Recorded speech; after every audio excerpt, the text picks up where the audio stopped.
recap of what has happened and then move on to today's two subjects.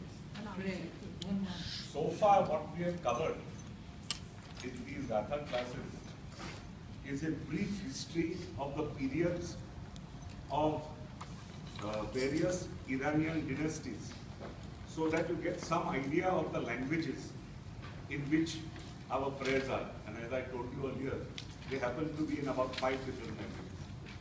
We are hearkening back to the earliest, which is Gathic Avesta, which is the exact equivalent of Rigvedic Sanskrit.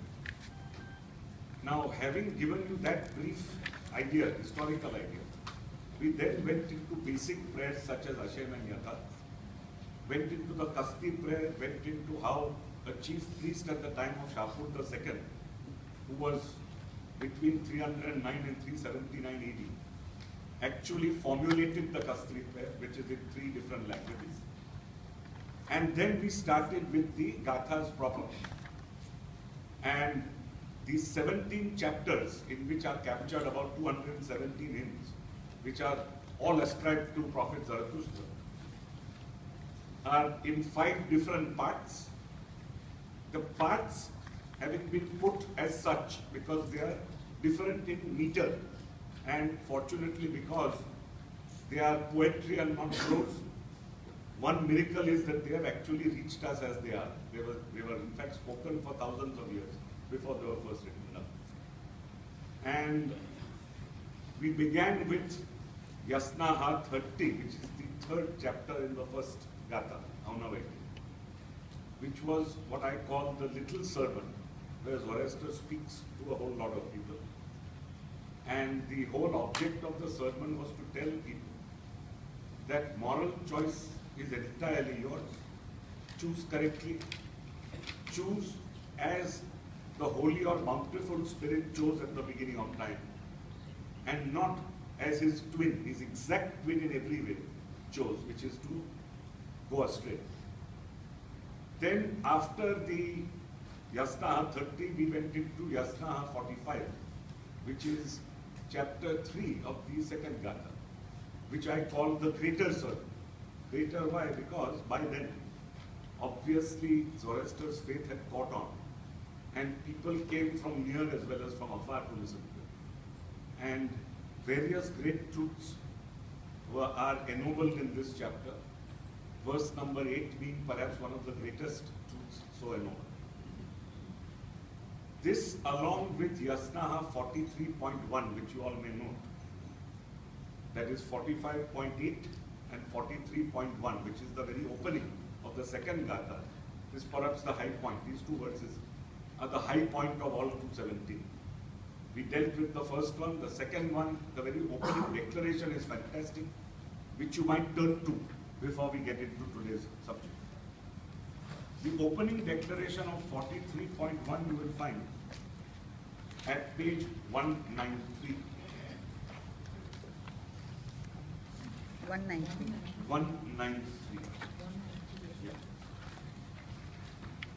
It deals with the same subject as Hashem Bahuti, namely the path of truth leading to Ushta or happiness. Now, the opening words of this extremely brilliant verse are Ushta Ammai Yammai Ushta Kammai Chit, which basically means happiness to him who is able to give happiness to whomsoever else. It is one of the most outstanding declarations in the religion of man. And it is immediately followed with the progress that is very important for every soul on its onward journey to immortality. And the very next words speak of the 2 gifts which we spoke about earlier, Devishi and Uttayiviti, which basically mean that when you go down this very difficult path of truth, you will attain strength of character certainly, and life will take on a completely different meaning, because from now on, you will no longer be guided by only practical considerations, but you will be guided by idealistic ones. And these two key words again you find at 12 and 13 of this extremely beautiful verse. And finally, therefore, the verse ends by saying that you uphold this eternal law, which is timeless, namely that each soul must progress ultimately into realms of light by giving as much light as possible to others so that it may achieve light itself. Now, all this we did and more. And then the last two occasions we dealt with the various facets of Ahura Mazda himself, God himself. And on the very last occasion, we went into all the verses which spoke of Zarathustra, of his struggle, of his prophethood, how he begins as a Ratu, which is a teacher, and how ultimately ends up as a social, which is an actual savior of mankind. And together with this, we also digressed and went into the small Maga brotherhood that he created around himself so that the message would spread, and how there were three categories in this brotherhood, and how they were to help each other in spreading the faith. This ultimately is where we stop. For today, what is important to bring into bold relief in this extremely difficult religion to follow is that not only must you attempt to do good at all times, and good is now defined by the great triad of thoughts, words, and deeds. Good is further defined and refined by the spread of happiness that only an illuminated intellect, illuminated with abstraction and illuminated with the ultimate goal that is to be seen, would do. But not only is the Prophet content with this, he is equally emphatic in telling you that you must fight evil. Now these verses are very, very important in that he tells you how to fight evil. The word fight is perhaps a misnomer because non-violence is the first creed. Very important. And one very interesting verse which we will deal with specifically is how the Prophet deals with somebody who is extremely violent and difficult. His only answer to him is that, look, I wish to illuminate you intellectually as I have illuminated the others. I don't fight you with violent means. So these verses are again important from a Zoroastrian's point of view, because a Zoroastrian cannot be content with good thoughts, good words, good deeds, giving happiness to others. Equally important in this revolution is the fight against evil, against moral choice made wrong. And this whole group of verses deals with how that fight is to be carried on. After this, hopefully if we have time today, we will go into another very important facet which I have been questioned about from the very beginning of these lectures, which is all the verses which deal with the importance of prayer. So these are the two subjects we wish to cover today, and hopefully next Sunday we will go on to the judgment verses which are equally important, and then perhaps one Sunday later wind up with, say, a bird's eye view of the faith which you find in the fourth Gatha, which is in one chapter. Now if I may take you straight away to the verses dealing with evil, and three interesting persons who are named as those who in fact propagated. One, as I told you, was Yima, which is equal to King Jamshed, after whom the great Navroz festival is celebrated every year. Incidentally, as a matter of interest, in the great Killa-e-Mohalla, which is our Red Fort, Navroz continued to be celebrated because it started from the time of Akbar. This was then built by his grandson Shah Jahan. And Navroz was celebrated with great gusto every single year under the Mughal, and continued till Bahadur Shah Zafar had to give it up. So interestingly enough, 5 minutes away from here, every 21st March, there was a massive Navroz festival. Next celebration there. Yes, at the Mughal court. But was it celebrated as an Islamic? Absolutely. Because Akbar, as you know, not only was very, very taken up with all the great religions of the world, he was equally taken up with ours. And the 2 or 3 things that he did was, after Dastur Mayarji Rana came and actually preached to him in 1579 at Fatehpur Sikri, 3 things that he did were, 1, he had a fire burning 24 hours at his court, first thing. Second thing that he did was to have our calendar. This is a little known fact, surprisingly. And throughout the Mughal rule, in fact till Shah Jahan, who then rechanged it, and throughout the Nizamate of Hyderabad, right till now, if ever you spoke of a particular event which took place on a particular date, you would say Ma Farvandi Roj Bera. So this is the second innovation. And the third innovation which Akbar of course came out with was the great fight for good and against evil, which is the kernel of the religion, which crept greatly into his Deen-e life, which you know ultimately failed because it had only a soul and not a body. So it is important also for every world religion to have a body, which is the church around it, with rituals, etc., for continuity, because without them, everything goes bad. So with this short digression, we come back to the verses dealing with evil in the Gathas. Now the first interesting one is Yasna 30.6, which you will find at page 120. Please turn to it. 120. 120.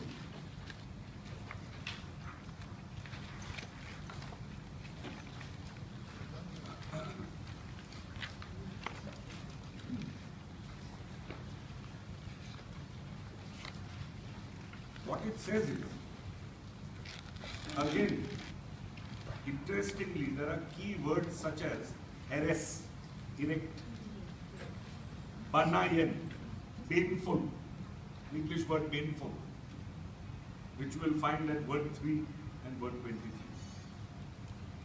Now what this says is basically that those who follow many gods miss the path, get deluded. And this delusion arises because of doubt. This is a very interesting concept. Now, doubt again is spoken of in Yasna 31.12, which I may ask you to turn to immediately. Keep it with you and see the 2 verses together. 31.12, which is at page 137.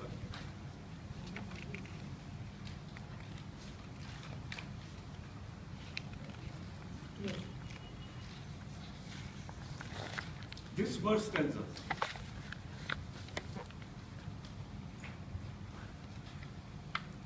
that there is complete freedom of speech on earth. So everybody says exactly what he feels like. He may be a false speaker, he may be a true speaker, he may be enlightened, he may be unenlightened. And the trouble is that if you get swayed by one who is unenlightened, because there is doubt, then you do not choose correctly. And that is why it's very important that Almighty comes to the rescue. If you remember, Almighty again is a key concept which is throughout all these areas, which speaks basically of thinking correctly, right-mindedness. Almighty, man. So this verse tells us, therefore each lifts up his voice, whether false or true, whether enlightened or unenlightened, and still with head and heart. Almighty alone will come to your rescue when there is doubt. So come back now to 30.6.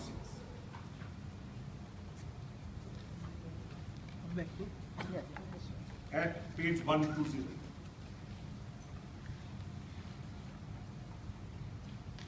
So, here again the key word is doubt, peres manim, which is word number 11.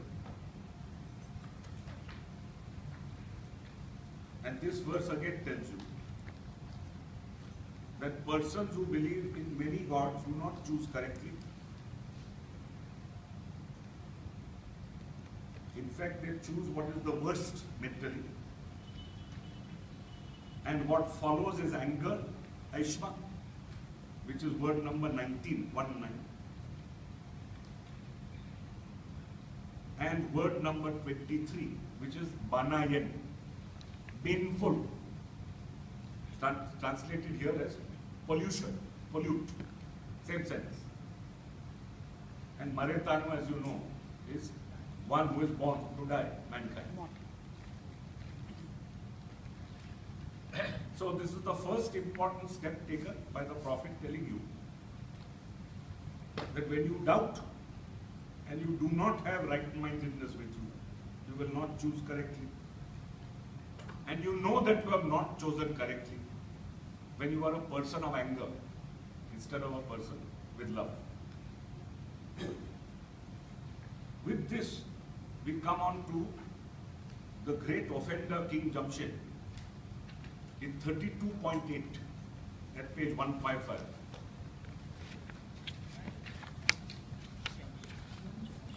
Now Jamshed is the same as Yima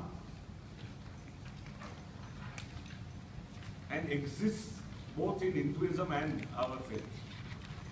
Yima is none other than Yama, perhaps the same personage. And why is he the same personage? Because his father was Vivangat here and Vivasvat there. So it is definitely the same person. Yama in the Hindu pantheon, as you know, is the god of death.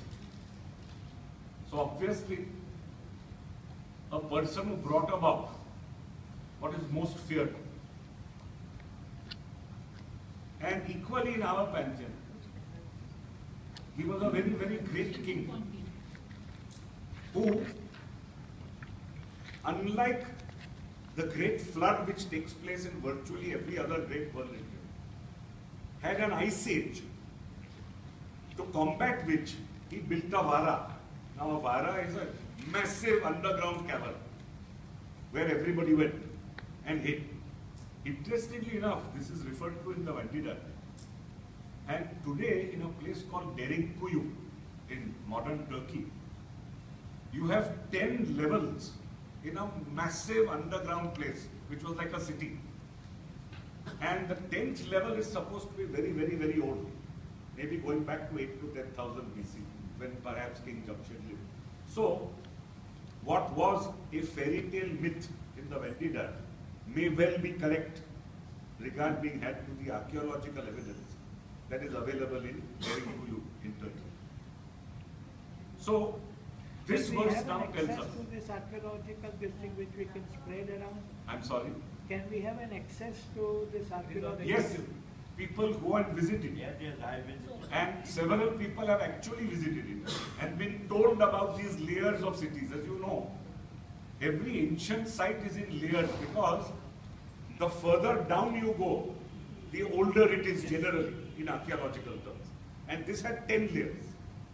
And the 10th apparently is something very, very good. Now we come back to 32.8.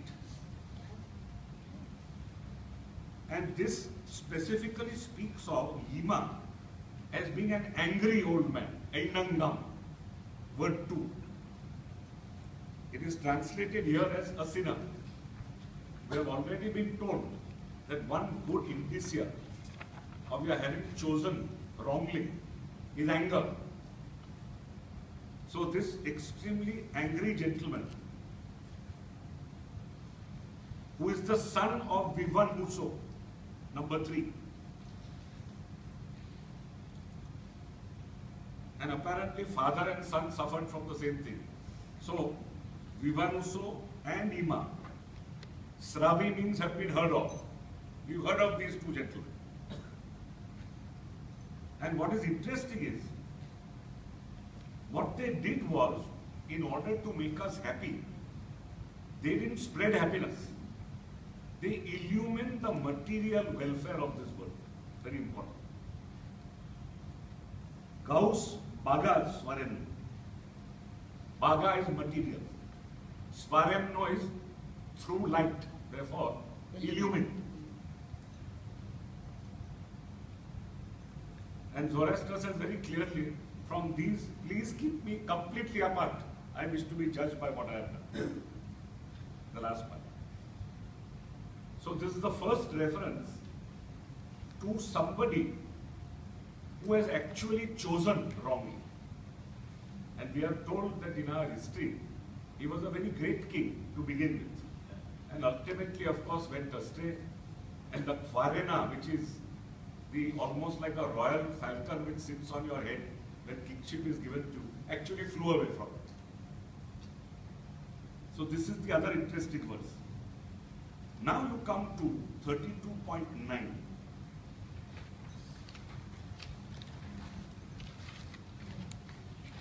And we come to another personage here.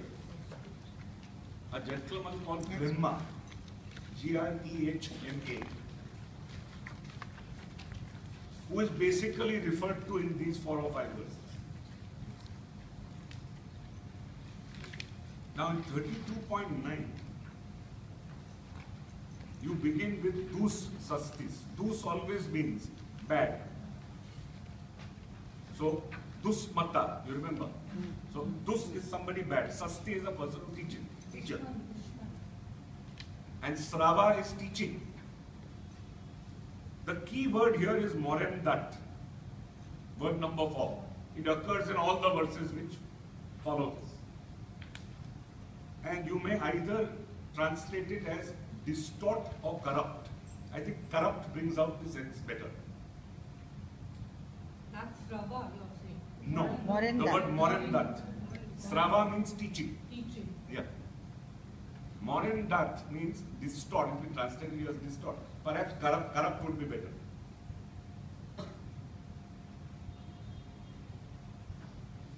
And what is important is, such teachers corrupt through their teaching the scheme of life, where we are going, why we are going, etc. And what is beautiful is, he removes everybody from their heritage. Now, heritage is a very beautiful word. Tarapurwala, I think, has got the grasp of what is being said. But the actual word used is istim, word number 11. Istim is nothing but wish, really. It has occurred earlier, and I pointed it out earlier as well, and it will occur throughout. So he removes us from our real desire, is how I would put it. Closest. Heritage brings it out even better. From what we ourselves really want. Which is, Bereksdam, in this context, very important, precious. Truth is now very precious. Sahitya is truth. Taught by Vangyaush Mananga.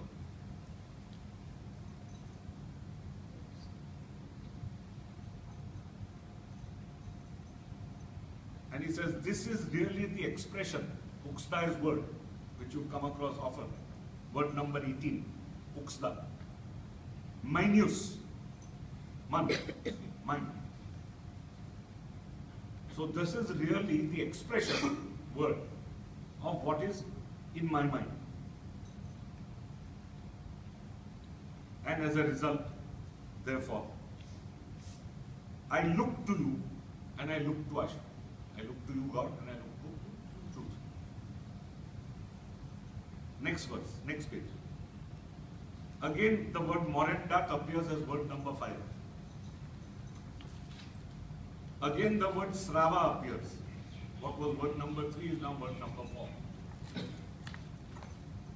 So, interestingly enough, this Grehma, who is spoken of here in these verses, was probably a proponent of black magic. Now, we get this from this verse, because people like Grehma seem to denounce as most sinful, coming out into the open and being in light. So they denounce the sun, they denounce the earth, they denounce everything that is very, very bountiful to us. And then they say, people like him are really poisoners because they attempt to convert, or convert really is a misnomer here, attempt to bring over to their way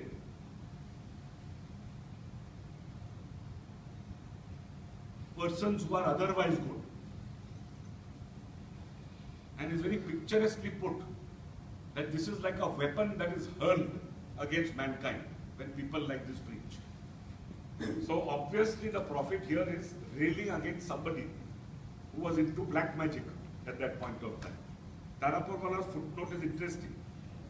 It says this refers to the secret and dark magical rites practiced by the Daivas, as opposed to the worship of the sun and the earth in open natural spaces advocated by the prophet. I don't agree. The prophet never said worship the sun or the earth in the Gathas. There's no worship of sun or earth. What the prophet is denouncing is something very different, and saying that those who say that you please perform black magic arts and do not come out in the sun are persons who should be kept away from you. The only thing worthy of worship, remember, in this 44.20, page 228.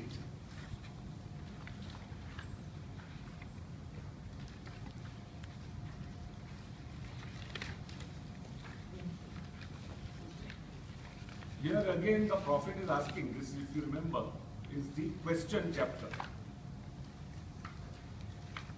Second chapter of the Ustavati Gatha, 44. It's questions one after the other. So the 20th verse is the last question. And he's asking, why have these Daivas become so powerful? They seem to have delivered over to the priests of the old faith. Again, Karpan and Uzik. They have delivered them over to wrath, anger. Again, the same word, Eshma, word number 18. And here Kava is brought out very clearly, 22. 22 is Kava. So through a king who is powerful, she is made to bewail in bondage. Urudoyata, word number 24, means basically to make sad. Sad, S-A-D.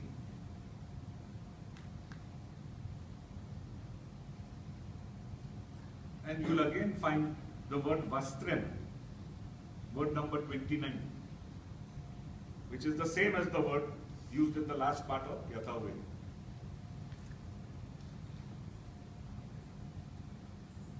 So,